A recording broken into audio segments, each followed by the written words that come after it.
புவி மீது நிலையாக அருள் செய்ய வர வேணுமே, நீ அருள் செய்ய வர வேணுமே.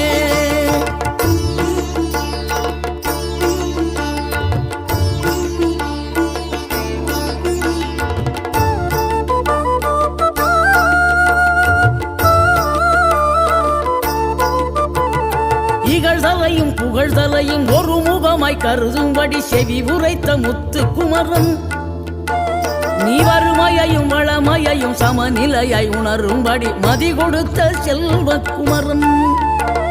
தடை 100 வந்தாலும் செயல் வெற்றி ஆக்கி தரும் தாராள குணம் கொண்டவன், நீ வலை வீசும் அறிவுக்கு தொலைவானவானாகி